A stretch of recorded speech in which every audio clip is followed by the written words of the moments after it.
The phone call that changed everything came on a Wednesday morning while I was fixing a leak under the kitchen sink. My supervisor's voice cut straight to the point. They wanted me as drilling supervisor for their new operation in North Dakota. $210,000 a year, plus housing allowance, plus benefits that most people only dream about. I hung up and stared at that phone for a solid minute. This was it. The opportunity I'd been working toward for 8 years in this industry. Real money, real responsibility, a chance to build something that mattered. My wife was in the living room, scrolling through her phone like always. Designer coffee in hand, silk pajamas at noon on a weekday. She glanced up when I walked in. Who was that? Work. They offered me the drilling supervisor position in North Dakota. She blinked twice. North Dakota? Are you serious right now? Dead serious. It's an incredible opportunity. The pay is. I don't care what the pay is. She set her coffee down hard enough to slosh it onto the glass table. I'm not moving to some frozen wasteland so you can play around on oil rigs. Play around. That's what she called my career. 8 years of climbing my way up in one of the toughest industries in America, and she called it playing around. I won't sacrifice my lifestyle for your oil field career, she continued, her voice getting sharper. I have a life here. Friends, the yoga studio, my book club. I'm not giving that up so you can go chase some fantasy in the middle of nowhere. I looked at her sitting there in $300 pajamas, in our house that my fantasy job was paying for. The same job that funded her yoga classes and book clubs and designer coffee habits. Fair enough, I said. She stopped mid-rant. What? I said fair enough. You don't want to come, you don't have to. That wasn't the response she expected. She wanted to fight, wanted me to beg, to compromise, to choose her over my career like I'd done countless times before. Instead, I walked to the bedroom and pulled my duffel bag from the closet. What are you doing? Her voice followed me down the hall. Packing. You can't be serious. You're actually going to leave for some temporary job in North Dakota? It's not temporary. It's a career move. She appeared in the doorway, arms crossed. So that's it. You're just going to abandon our marriage for this. I'm not abandoning anything. I'm taking a job that will set us up for life. You're the one who said you won't sacrifice anything for it. Because it's ridiculous. You expect me to sit here and wait while you're off having your little adventure. Little adventure. There it was again. She had this gift for making everything I worked for sound trivial. No, I said, folding my clothes methodically. I don't expect you to wait. The room went quiet except for the sound of my zipper closing. Fine, she said, her voice ice cold. If that's how you want to play this, then I want a divorce. I looked up at her, really looked at her, standing there in her silk pajamas, perfectly manicured nails, not a care in the world except protecting her comfortable little bubble.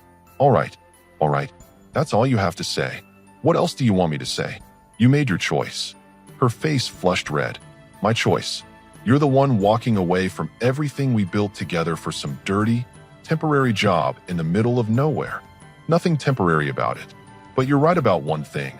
I am walking away. Good, she snapped. Because I already have better plans for my future anyway.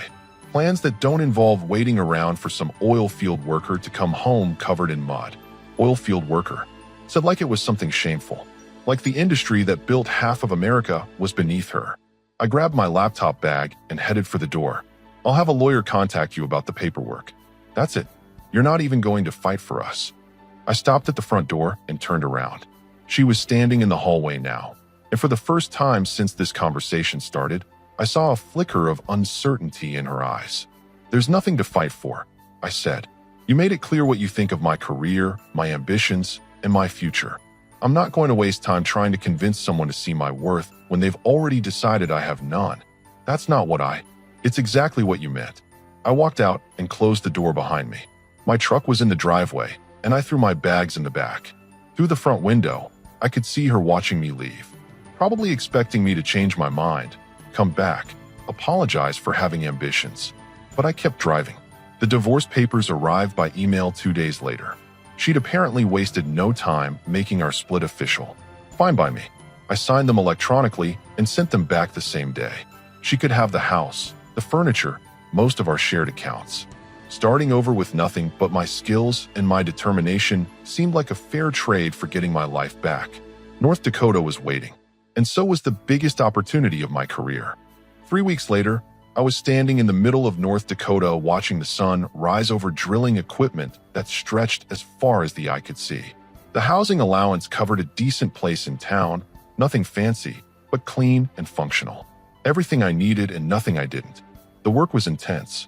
12-hour shifts managing drilling operations, coordinating with geological teams, ensuring safety protocols were followed to the letter. Real responsibility. Real decisions that affected millions of dollars in equipment and the safety of dozens of workers.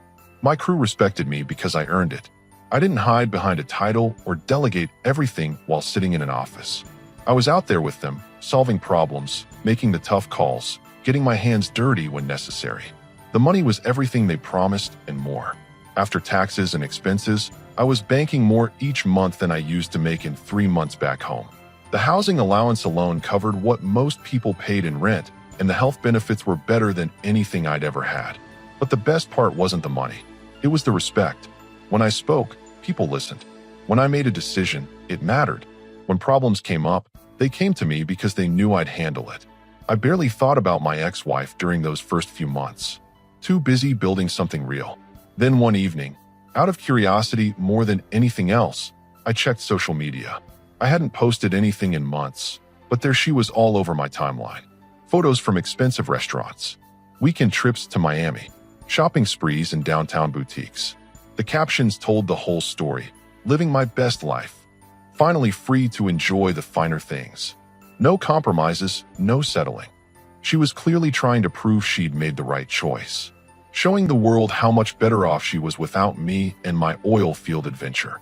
What struck me most was how desperate it all looked. Every post screamed that she was trying to convince herself as much as everyone else. The comments from her friends were supportive but hollow. "You go, girl. And you deserve this," from people who probably wondered how she was affording it all. I closed the app and went back to reviewing drilling reports. Her performance for social media wasn't my concern anymore. At work, I'd started building real relationships. Not the superficial friendships she valued, but connections with people who understood what it meant to work hard for something meaningful. My assistant supervisor was a guy who'd worked his way up from roughneck to engineer. The safety coordinator was a woman who'd left corporate consulting to do something that actually mattered. These were people who got up every day and built things, who solved real problems, who didn't need to post about it online because they were too busy actually doing it. The contrast wasn't lost on me.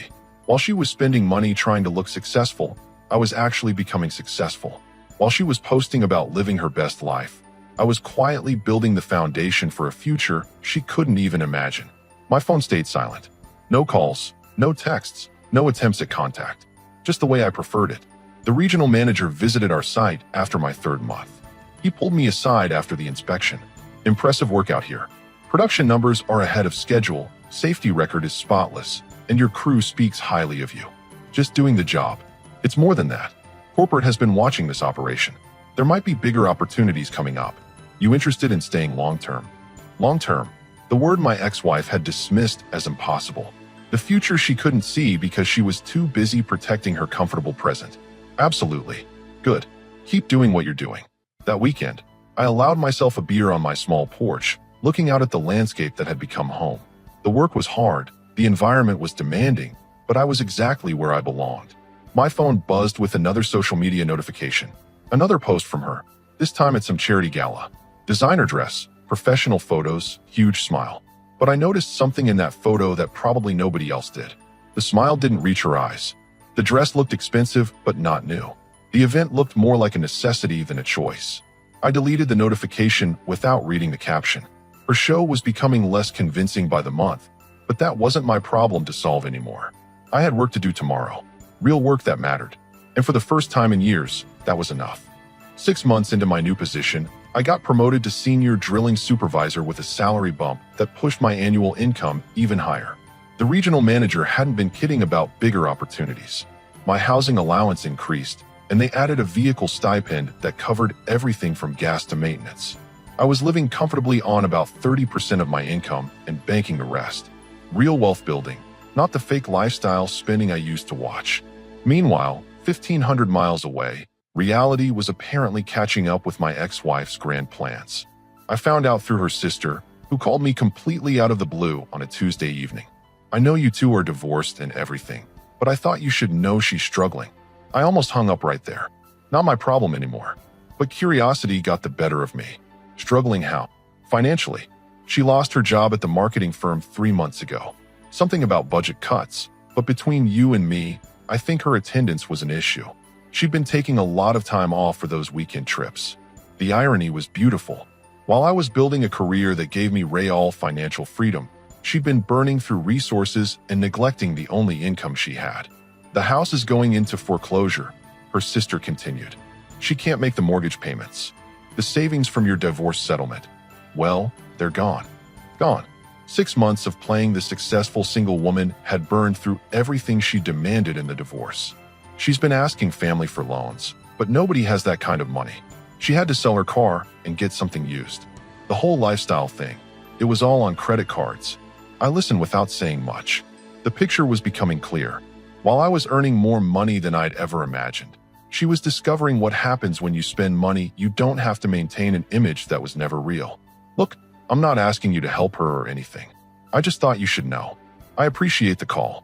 After hanging up, I sat on my porch with a cup of coffee and processed what I'd just heard. The woman who'd called my career a temporary adventure was now facing the consequences of treating life like a permanent vacation. But the real kicker came 2 weeks later. I was having lunch with my crew when my phone started buzzing with notifications. Someone had tagged me in a professional networking post. The company had shared an article about our drilling operation success, and they'd mentioned me by name as a key leader in the project. The post included our production numbers, safety records, and a quote from corporate about the operation exceeding all expectations. It mentioned my role, my experience, and the fact that we were expanding operations under my supervision. By the time I got home that evening, the post had been shared dozens of times. People in the industry were commenting, congratulating me, sharing their own experiences. My professional network was growing, and my reputation was spreading. But buried in the comments, I spotted something that made me pause. Someone had shared the post to their personal page with the caption, "Wow, remember when this guy was just doing temporary oil field work? Look at him now." One of her friends had commented below it, "Wait, isn't this your ex-husband?" The post was public. Anyone could see it, including her. I could almost picture her reaction when she stumbled across that article. Learning that while she was losing her house and maxing out credit cards, the man she dismissed was being recognized as a leader in a multi-million-dollar operation. The dirty temporary job she'd mocked was generating the kind of income she'd only pretended to have. The oil field adventure she'd ridiculed was building the exact future she'd always claimed to want. 2 days later, her sister called again. She knows. Knows what? About your job. About the money. Someone showed her that article about your company. She's been researching drilling supervisor salaries for the past week. I almost laughed. She was probably discovering that my playing around on oil rigs was paying more than her marketing job ever would have, even if she still had it. How's she taking it?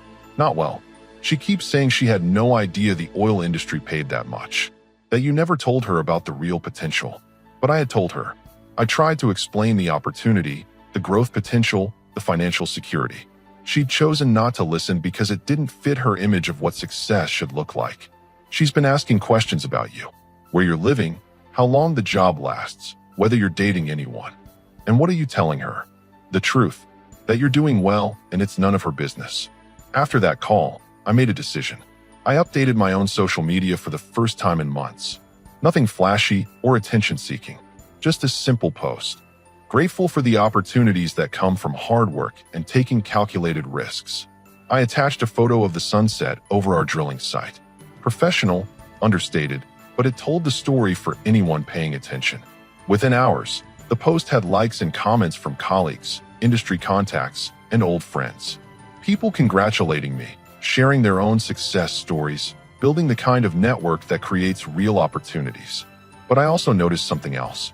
According to the app's analytics, someone had viewed my profile multiple times over the past week. Someone whose name I recognized, but who hadn't interacted with any of my content. She was watching, learning, realizing exactly what she'd walked away from. The timing couldn't have been more perfect. While she was discovering that her better plans were collapsing around her, I was building something she was finally starting to understand the value of. But understanding and deserving are two very different things. The first message arrived on a Thursday morning while I was reviewing safety protocols for the new drilling site. A simple text from a number I'd almost forgotten I still had. "Hey, just wondering how you're doing. Hope everything is going well up there." I stared at the message for about 10 seconds, then went back to my reports. Not worth the energy to respond. But she wasn't done. 3 days later, saw an article about oil industry growth. Sounds like you were right about the opportunities. Always knew you were smart about these things. Always knew.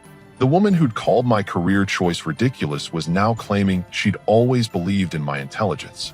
The rewriting of history was almost impressive. 2 more days. Been thinking about our conversation before you left. I think I misunderstood what you were trying to tell me about the job. Misunderstood. Not that she'd been wrong, dismissive, or insulting. Just a simple misunderstanding. I deleted each message without responding. But they kept coming. I've been reading about drilling operations. Had no idea how complex and important the work is. You must be doing really well. Ran into your old colleague from the previous company. He mentioned seeing your name in some industry publication. So proud of what you've accomplished. Proud. The woman who'd called it a dirty, temporary job was now proud of my accomplishments.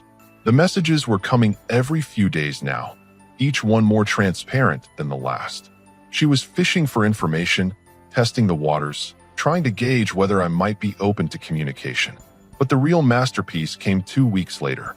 I know things ended badly between us, and I take responsibility for my part in that. I've had time to think about what really matters, and I realize I may have been too focused on surface-level things instead of supporting your dreams. Would love to catch up sometime if you're open to it. I read that message 3 times. The calculated humility. The vague admission of fault without actually acknowledging what she'd done.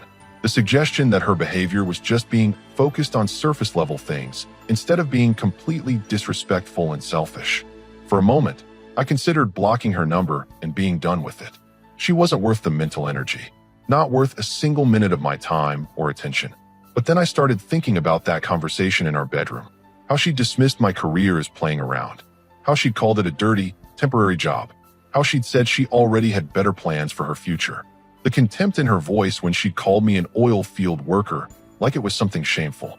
The arrogance when she'd claimed she wouldn't sacrifice her lifestyle for my career. The more I thought about it, the more I realized she deserved to learn a lesson.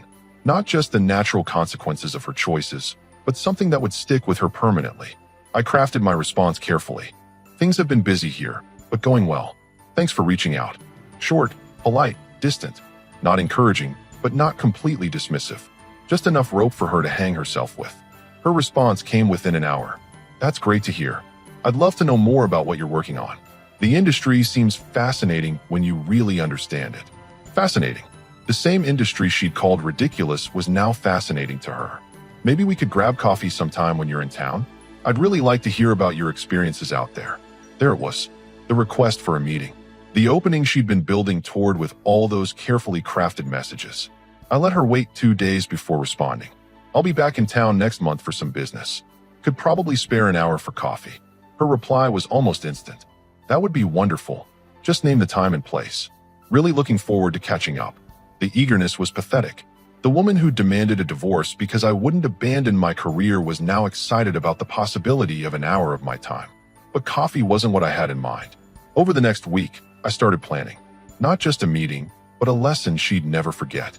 Something that would show her exactly what she'd given up and ensure she never had the audacity to try this again. I researched restaurants in the area. Found the perfect place.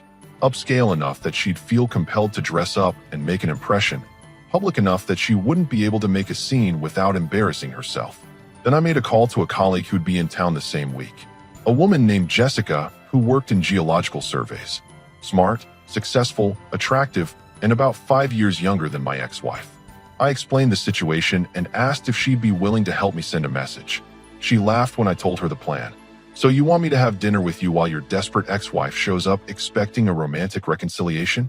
Something like that. Sounds like she earned it. Count me in. The pieces were falling into place. My ex-wife thought she was getting a chance to win me back. What she was actually getting was a front row seat to watch what moving on really looked like. I sent her the restaurant name and time. Told her I was looking forward to our conversation. She responded with multiple excited messages about how much she'd missed talking to me and how she'd been hoping for this opportunity. The trap was set. All that was left was watching her walk into it. I chose the Sterling on 5th Street for good reason. Upscale enough to matter, visible enough to make an impact, and busy enough that what was about to happen would have an audience. The reservation was for 7:30 on a Friday evening. Prime time for the kind of crowd that would appreciate the show my ex-wife was about to provide. I arrived 15 minutes early with Jessica. She looked stunning in a navy blue dress that was both professional and elegant. The kind of woman who commanded respect in any room she entered. "You sure about this?" she asked as we were seated at a table with perfect visibility from the entrance. "She earned this lesson. Besides, you're doing her a favor. Better she learns now than continues living in fantasy land." Jessica smiled. "I have to admit, I'm curious to see how this plays out." The hostess seated us at a table where anyone entering the restaurant would see us immediately. I checked my watch. 7:20. She'd be arriving any moment, probably having spent hours getting ready for what she thought was her big reconciliation opportunity. "Tell me about this woman," Jessica said, sipping her wine. "Smart enough to know better, selfish enough not to care. She spent our entire marriage treating my career like a hobby until it started generating real money. Then suddenly she wants to be part of it. And the white dress." I'd mentioned that detail when explaining why this particular lesson mattered. "Something she wore to our wedding rehearsal dinner. She'll wear it tonight because she thinks it means something to me." "Does it?" "It used to. Now it's just fabric." At exactly 7:30, I saw her through the front windows. She'd arrived right on time, dressed in that white dress I'd predicted. Even from a distance, I could see she'd put serious effort into this. Hair professionally done, makeup perfect, jewelry that probably cost more than she could afford in her current situation. She walked into the restaurant with confidence, scanning the room for me. When her eyes found our table, the confidence evaporated instantly. I watched her face process what she was seeing. Me, sitting across from another woman. A younger, more attractive woman who was clearly comfortable and engaged in conversation with me. For a moment, she just stood there in the entrance, frozen. Other diners were starting to notice her hovering awkwardly by the hostess stand. "She's pretty," Jessica observed, following my gaze. "Also looks like she's about to have a breakdown." I could see my ex-wife's mind racing. She'd expected to find me sitting alone, probably nervous about seeing her again. Instead, she was watching me laugh at something Jessica had said while completely ignoring her presence. The hostess approached her, probably asking if she needed a table. I watched her shake her head, her eyes never leaving our table. Then she made the decision I'd been waiting for. Instead of leaving quietly, instead of accepting that she'd misread the situation, she started walking toward us. Her jaw was set, her hands clenched at her sides. She was going to confront me. "Perfect. Here she comes," I said quietly to Jessica. Should I be worried? Just enjoy the show. My ex-wife was moving with purpose now, weaving between tables with the kind of determined stride that meant she'd forgotten where she was and what kind of scene she was about to create. I could see other diners starting to notice her approach. The restaurant was busy, but not loud enough to cover whatever was about to happen. She was about 10 feet away when disaster struck. A waiter carrying a full tray of wine glasses was moving between tables in the same direction. She was so focused on reaching me that she didn't see him until it was too late. The collision was spectacular. She hit him at full speed, sending the entire tray flying. Red wine exploded across her white dress, the waiter, and the floor around them. Glass shattered. Wine splashed onto nearby tables. The entire restaurant went silent. She stood there, soaked in red wine, surrounded by broken glass and horrified diners. The white dress that was supposed to trigger my romantic memories was now stained beyond repair. But the best part wasn't the wine or the broken glass. It was her face. The complete shock and humiliation as she realized that every single person in the restaurant was staring at her. "Oh my God," Jessica whispered, trying not to laugh. I took a sip of my drink and waited. This was the moment that would define how the rest of the evening played out. My ex-wife looked around the silent restaurant, then back at me. She opened her mouth to say something, probably to demand an explanation for why I was there with another woman. But I wasn't going to let her control this narrative. I stood up slowly, making sure my voice would carry across the silent restaurant. "Folks," I said, my tone casual and slightly amused, "meet my ex-wife. Still making quite an entrance wherever she goes." The silence stretched for another heartbeat. Then someone in the back of the restaurant started laughing. Then another person. Within seconds, The entire place was buzzing with conversation and barely suppressed laughter. My ex-wife's face went from shocked to mortified to completely devastated.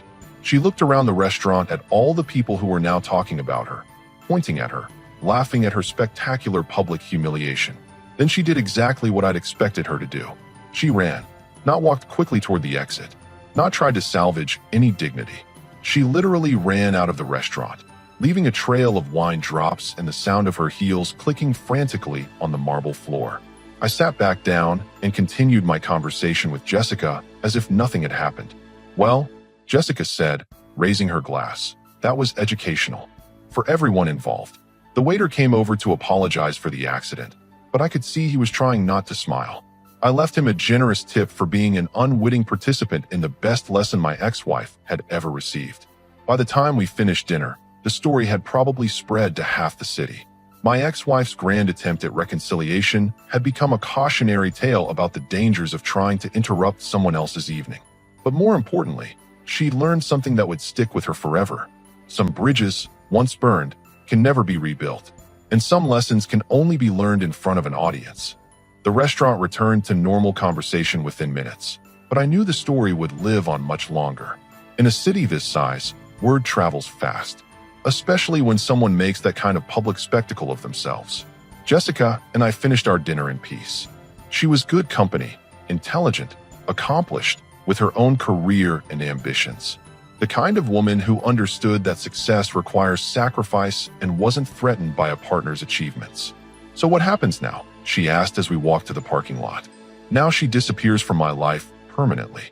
"You sure about that?" She seemed pretty determined earlier. I pulled out my phone and showed her the screen. 3 missed calls and 2 text messages, all from my ex-wife. I deleted them without reading and blocked her number. She had her chance to be part of something good. She chose to throw it away. Tonight was just making sure she understands there's no going back. Jessica nodded. Harsh but fair. Some people only learn through consequences. I drove back to my hotel thinking about the look on my ex-wife's face when she realized the entire restaurant was laughing at her. Not with her, at her.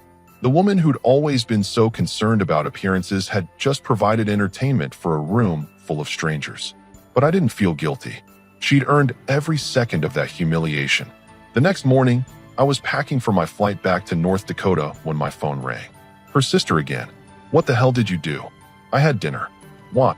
"She came home last night hysterical, soaked in wine, crying about how you humiliated her in front of everyone." "What happened?" I gave her the basic facts.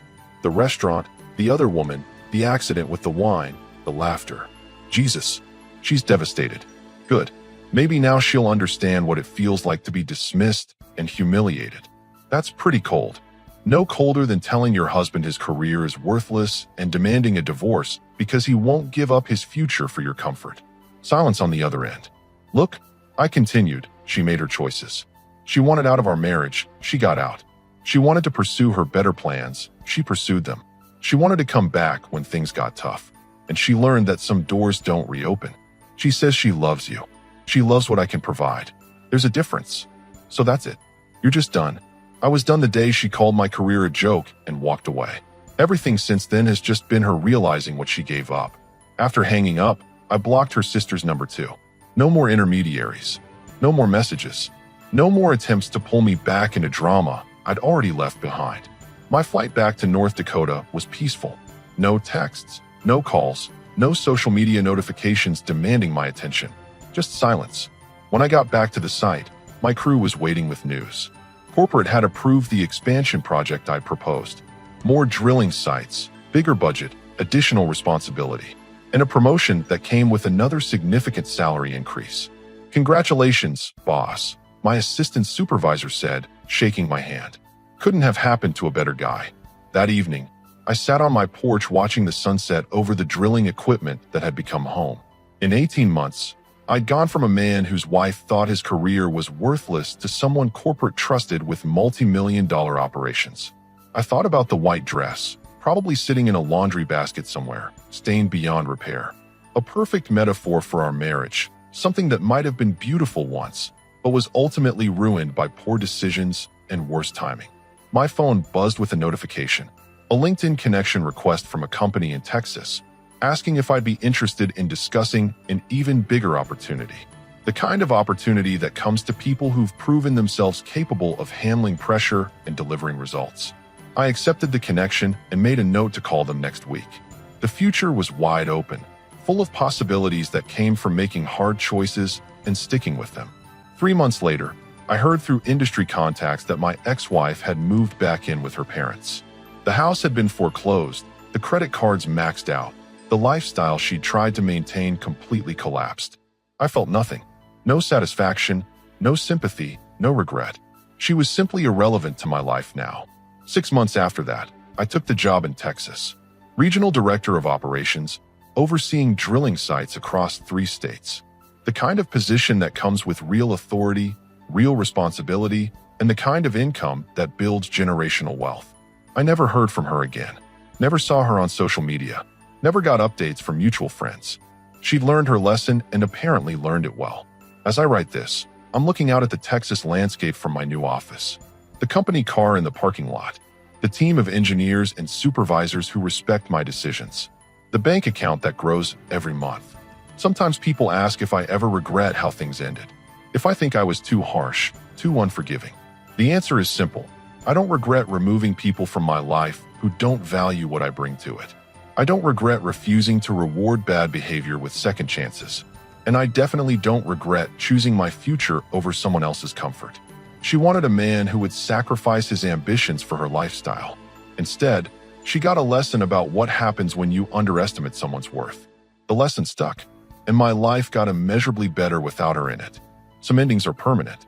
Some bridges, once burned, should stay that way.